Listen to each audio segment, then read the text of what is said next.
अस्सलाम वालेकुम। आज की इस क्लास में हम मोशन ऑफ आर्टिफिशियल सैटेलाइट्स, जो आर्टिफिशियल सैटेलाइट्स हैं अराउंड द अर्थ, उसको स्टडी करेंगे कि जो आर्टिफिशियल सैटेलाइट्स है वो अर्थ के गिर्द किस तरीके से घूम रहा होता है। ठीक है, ये ज़हन में रख लीजिएगा कि आर्टिफिशियल सैटेलाइट्स को एक ख़ास स्पीड दी जाती है उसको अपने ऑर्बिटल तक पहुंचाने के लिए। अगर उस स्पीड कम है तो वो जो सैटेलाइट्स है उस ऑर्बिट तक नहीं पहुंच पाएगी, और वो चूँकि उसके ऊपर मुसलसल ग्रेविटी एक्ट कर रही होती है, तो अगर वो स्पीड कम है तो उस ऑर्बिटल तक नहीं पहुंच पाएगी और फिर वापस ज़मीन की तरफ गिर जाएगी। ठीक है, और अगर आपने उसका स्पीड उससे ज़्यादा रखा हुआ है तो हो सकता है कि वो स्पीड फिर आगे जाके वो बॉडी आगे चली जाएगी। तो एक ख़ास ऑर्बिट तक पहुंचाने के लिए उसके लिए एक ख़ास किस्म की स्पीड चाहिए होती है, जिसको हम कहते हैं, ख़ास वेलोसिटी देनी चाहिए होती है, जिसको हम क्या कहते हैं, ऑर्बिटल वेलोसिटी कहते हैं। ठीक है, अच्छा, ऑर्बिटल वेलोसिटी के बारे में यहाँ पे एक डायग्राम नज़र आ रही है, वो न्यूटन ने उसको कुछ इस तरह से समझाया हुआ है कि लेट से आपके पास ज़मीन के ऊपर आपने कैनन लगाया हुआ है और आपने इस कैनन से कोई गोला जो है फायर किया। ठीक है, एक देखिए आपने V1 थोड़ा सा कम स्पीड से उसको फायर किया तो वो वापस ज़मीन की तरफ आ रही है। जब आपने थोड़ा से उससे ज़्यादा स्पीड से उसको फायर किया तो थोड़ा सा आगे जाके फिर ज़मीन की तरफ आती, क्योंकि ऑर्बिट तक नहीं पहुंच गई है।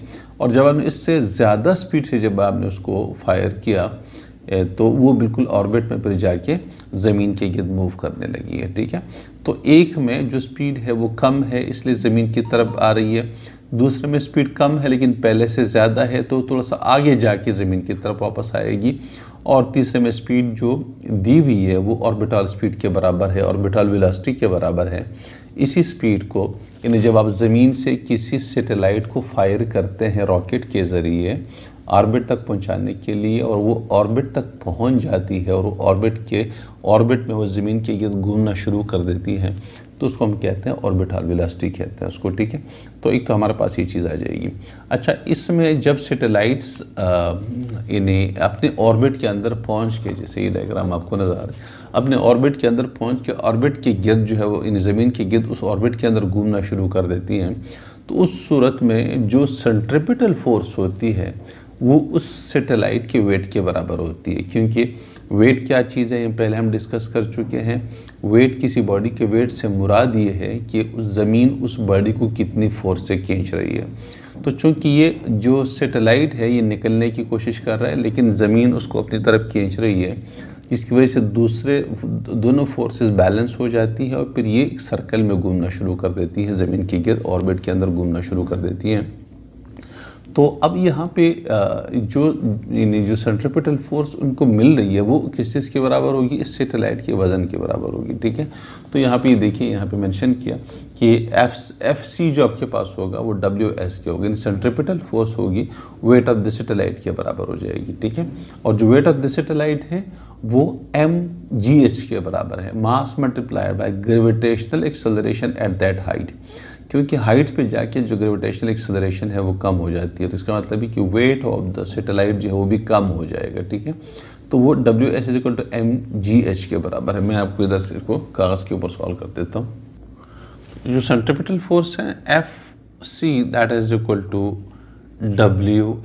WS का मतलब वेट ऑफ द सैटेलाइट, और जो वेट ऑफ द सैटेलाइट है that is equal to mgh। यानी GH का मतलब, इसको मैं थोड़ा सा चेंज कर दूं, यानी m mass multiply by gravitational acceleration at the height.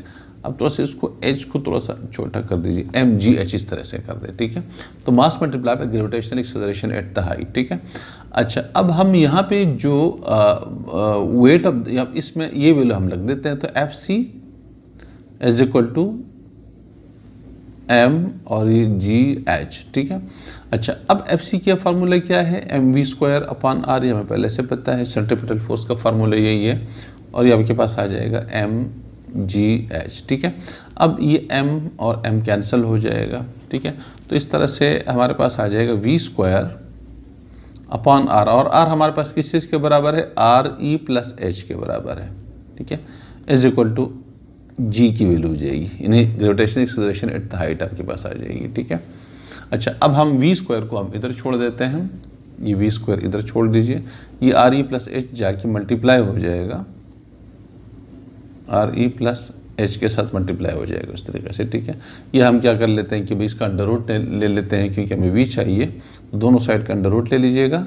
तो ये GH और RE प्लस h, ये अंडर रूट, तो ये हमारे पास क्या है, ऑर्बिटल वेलोसिटी हमारे पास आ गई है।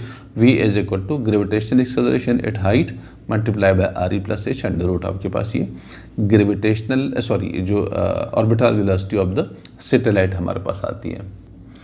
अच्छा, इन केस ये ज़हन में रख लीजिएगा कि जो हाइट होती है ये रेडियस ऑफ द अर्थ के निस्बत बहुत ज़्यादा कम होती है, लेकिन अगर हम इस हाइट को रेडियस ऑफ द अर्थ के बराबर ले जाएं तो फिर जो वेलोसिटी बनेगी हमारे पास ये वाली, अगर हम इस RH को हम RE रख दें, ठीक है, तो इसकी जो फिर आपकी वेलोसिटी बन जाएगी that will be the critical velocity, उसको हम फिर क्रिटिकल वेलोसिटी कहेंगे। यानी इसको यूँ कर लें कि वैसे जो h है very very small of the radius, अगर हम इसको यूँ कर लें कि h is very very small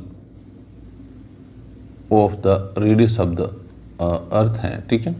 तो उस सूरत में ये दोनों अगर हम बराबर, मिसाल के तौर पे अगर हम रेडियस यानी RE प्लस h को अगर हम R ले लें, ठीक है, रेडियस ऑफ द अर्थ के बराबर ले लें, इसको कंसिडर कर दें, तो फिर बहुत ज़्यादा स्पीड देनी पड़ेगी और उस सूरत में फिर ये फार्मूला बन जाएगा हमारे पास v is equal to GH यानी gravitational acceleration at the height, और RE प्लस h की जगह हम R लगा देते हैं और ये अंडर रूट आपके पास आ जाएगा। ये जो वेलोसिटी कहलाएगी यानी gravitational acceleration at the height multiply by radius, ठीक है, दैट इज इक्वल टू हमारे पास ये आ जाएगा किस चीज़ के बराबर, इसको हम कहते हैं क्रिटिकल वेलोसिटी। फिर इस सूरत में ये VC कहलाएगा, यानी क्रिटिकल वेलोसिटी कहेंगे उसको, क्रिटिकल वेलोसिटी हम इसको फिर कहते हैं,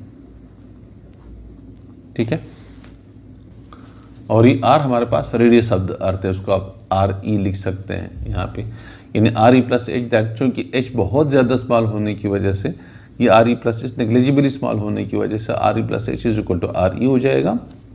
तो अगर हम इसको हाइट को हटा दें और उसको रेडियस ऑफ द अर्थ के बराबर कर देंगे तो v is equal to GH upon RE, ये हमारे पास हॉरिजॉन्टल वेलोसिटी हो जाएगी सरफेस ऑफ द अर्थ के ऊपर, and that will be equal to the critical velocity of the satellite आपके पास आ जाएगा, ठीक है। तो इसमें अगर हम ये वैल्यू लगा देते हैं मिसाल के तौर पे क्रिटिकल GH की वैल्यू, ये अब चूँकि हाइट को हमने 0 कर दिया, ठीक है, तो G की वैल्यू हमारे पास 10 हो जाएगी, 10 मीटर पर सेकंड स्क्वायर हो जाएगी, और R जो कि रेडियस ऑफ द अर्थ है वो 6.38 × 10 की पावर 6 मीटर हमारे पास आ जाएगी, और ये अंडर रूट कर दीजिएगा। तो जब आप इसको सॉल्व कर लेते हैं 10 मल्टीप्लाई बाय 6.38 10 की पावर 6, तो हमारे पास आ जाएगी 6.38 10 की पावर 1 प्लस 6 7 हो जाएगी 10 की पावर 7, और ये मीटर पर सेकंड हमारे पास अंडर रूट आ जाएगा हमारे पास, ठीक है। अब अंडर रूट को हम सॉल्व कर लेते हैं, तो इससे हमारे पास जो आंसर आएगा वो हमारे पास आ जाएगा 8 किलोमीटर यानी 7.99 10 की पावर 3 मीटर पर सेकंड आ जाएगा। इसको कैलकुलेटर के अंदर डाल देते हैं तो ये 7.99 10 की पावर 3 मीटर पर सेकंड। अगर किलोमीटर पर आवर में कन्वर्ट करना चाहते हैं तो फिर आप उसको यानी उस यूनिट में भी कन्वर्ट कर सकते हैं, ठीक है। किलोमीटर से यानी 1000 से डिवाइड कर दीजिएगा और 3600 से उसको मल्टीप्लाई कर दीजिए तो आपके पास ये वैल्यू आ जाएगी। नहीं, इसकी कोई ज़रूरत नहीं है, या आपके पास मीटर पर सेकंड में 7.99 10 की पावर 3 मीटर पर सेकंड आ जाएगी। अगर चाहिए इक्वल है, अगर आप किलोमीटर में कन्वर्ट करना चाहते हैं तो हमारे पास 8 किलोमीटर पर आवर उसकी पर सेकंड स्पीड आ जाएगी। इन वैसे कि 10 की पावर 3 है ना, तो ये 10 की किलोमीटर बन जाएगा, तो ये इनसे 0.99 मीन्स 8 ही है, राउंड ऑफ कर दे तो 8 बन जाएगा, और ये किलो हो जाएगा, ठीक है। 10 की पावर 3 किलो हो जाएगा मीटर पर सेकंड आपके पास, ये इसका आंसर आ जाएगा, ठीक है। ये 10 की पावर 3 हम किलो के लिए यूज़ कर सकते हैं, किलोमीटर पर सेकंड आपके पास इसका आंसर आ जाएगा।